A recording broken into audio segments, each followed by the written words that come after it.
안녕하세요. 어렵고 딱딱한 지식을 쉽고 재미있게 정리해드리는 지식 퀸입니다. 대선 이후 집값은 어떻게 될까? 진보 정부만 집권하면 집값이 폭등하는 이유. 집값이 폭등해도 나는 계속 가난한 이유. 지금은 서울의 웬만한 곳 구축 아파트가 10억, 수도권의 신축 아파트도 무조건 10억인 시대입니다. 하지만 여러분은 집값이 올라서 부자가 되었다고 느끼시나요? 아닐 겁니다. 우리가 부자가 되었다고 느끼는 건 절대적인 풍요감과 상대적인 풍요감 두 가지 측면에서인데요. 내 집만 오른 게 아니라 남들 집도 다 올랐기 때문에 집을 가진 사람도 상대적 풍요감을 느낄 수 없습니다. 그럼 절대적인 풍요감은 느낄 수 있을까요? 서울에 10억짜리 집을 한 채 갖고 있는 40대 중반의 사람 A가 있다고 해봅시다. 몇 년 안에 회사를 그만두어야 할 것 같아서 집을 팔고 이 돈으로 먹고 살 수 있을지 계산해 봅니다. 10억을 연 4%의 수익률로 잘 굴리면 1년에 4천만 원입니다. 배당주로 굴렸다고 치고 배당 소득세 15%를 떼면 3,400만 원이죠. 그럼 한 달에 280만 원입니다. 길거리에서 살 수는 없으니 싼 전세나 월세를 얻어서 살아야겠죠. 2억짜리 전세를 얻는다 치면 매달 손에 쥐는 돈이 225만 원으로 줄어듭니다. 50만 원에서 60만 원 정도의 월세를 살아도 남는 돈은 비슷할 겁니다. 결국 먹고 살 수는 있지만 자녀 교육이나 여가 생활비로 쓸 돈은 한 푼도 없는 그야말로 밥만 먹고 살 수 있을 뿐입니다. 이래서는 절대로 풍요감을 느낄 수 없겠죠. 이 모든 게 화폐 가치가 땅으로 떨어졌기 때문입니다. 현재 시중은행 예금 금리가 0.65% 정도 됩니다. 모든 자산의 수익률은 한국은행의 기준금리와 시중은행 정기예금 금리를 기준으로 결정되기 때문에 예금 금리가 2배 오르면 수익형 부동산의 수익률도 2배 오르고 내가 가진 10억의 가치도 2배가 됩니다. 그럼 앞서 말한 A씨는 매달 225만 원이 아닌 450만 원을 손에 쥘 수 있겠죠. 결국 구매력이나 자산 수익률을 기준으로 보면 집값은 전혀 오른 게 아닙니다. 그저 돈 가치가 반토막 났을 뿐입니다. 그런데 왜 정부는 그렇게 말하지 않을까요? 20년 전 참여정부도 모든 건 투기꾼들 때문이라며 강남 부자들만 공격했습니다. 화폐 가치 하락에 대해서는 입도 뻥끗하지 않았습니다. 그건 돈을 많이 푼 게 바로 정부이기 때문에 돈 가치 하락으로 집값이 올랐다고 말할 수 없는 겁니다. 그러면 지지율이 떨어져 정권을 내놓아야 하기 때문이죠. 그래서 어떤 정부도 그 사실을 인정하지 않습니다. 어떤 분들은 좌파 정부가 특히 고집이 세고 거짓말을 한다고 생각하시는데요. 정부는 다 똑같습니다. 웃긴 건 진보 정부도 야당일 때는 유주택자 편을 드는 경우도 많다는 거예요. 정치인들은 그때그때 상황에 맞춰서 표만 되면 뭐든 다 합니다. 진보 정부 집권하에서 집값이 특히 많이 오르는 이유는 좌파가 큰 정부를 지향하기 때문에 돈을 더 많이 풀기 때문입니다. 각종 복지 정책이나 국책 사업을 하려면 돈을 더 많이 풀 수밖에 없겠죠. 진보 정부가 세금을 덜 걷고 국채를 덜 발행해서 빚을 줄이는 경우는 전 세계적으로도 한 번도 없었습니다. 진보는 태생적으로 큰 정부를 지향하기 때문에 나라 빚과 지출이 늘어나면 늘어났지 줄어들 수가 없습니다.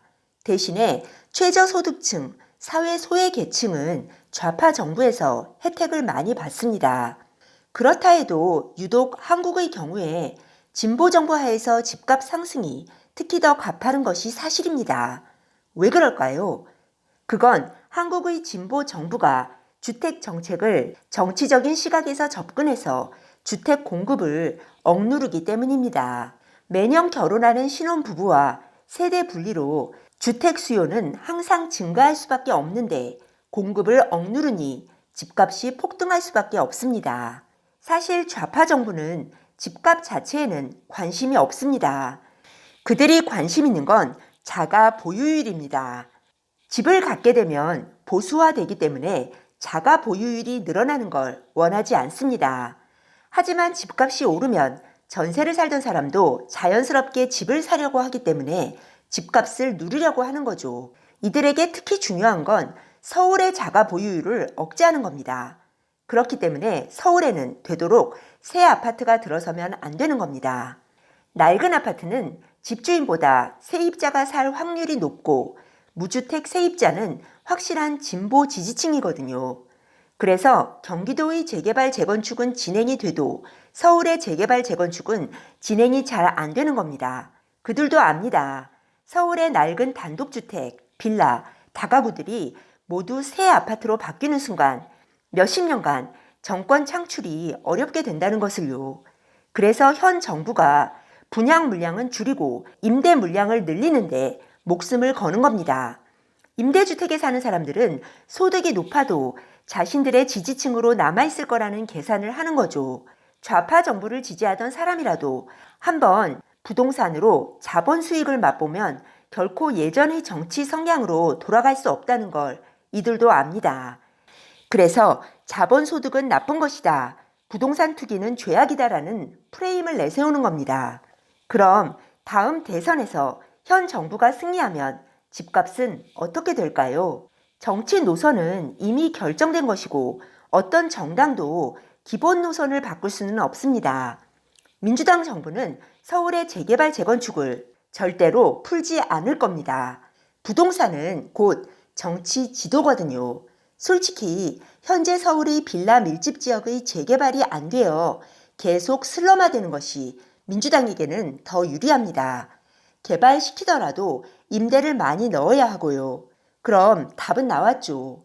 돈 풀기는 계속되고 공급은 계속 억제하니 좌파 정부가 집권하는 동안 집값 상승은 멈추지 않는다고 보는 게 맞습니다. 그럼 반대로 우파, 즉 보수 야당이 집권하면 어떻게 될까요? 사람들은 보수 정부는 가진 사람들 편이니까 집값을 올리는 정책을 펼 거라고 생각하는데요. 보수 정부도 좌파 정부와 마찬가지로 집값 자체에는 관심이 없습니다. 이들도 집값보다는 자가 보유율에 관심이 있습니다. 다만 좌파 정부와는 반대로 자가 보유율을 끌어올리는 정책을 펼 겁니다. 왜냐고요? 자가 소유자는 곧 보수 지지층이니까요. 다시 말씀드리지만 한국에서 부동산은 곧 정치 지도입니다.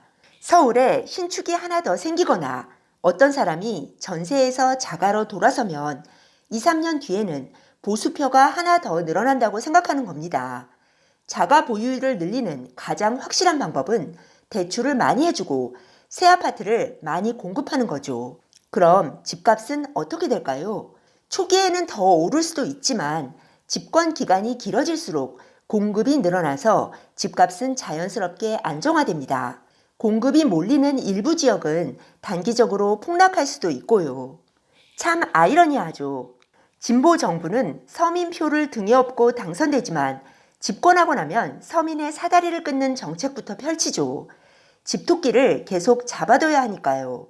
반면에 보수 정당은 중산층 지지를 받고 집권하지만 장기적으로는 집값을 떨어뜨리는 정책을 펼칩니다. 중산층 재산의 대부분이 살고 있는 집 한 채인데 말입니다.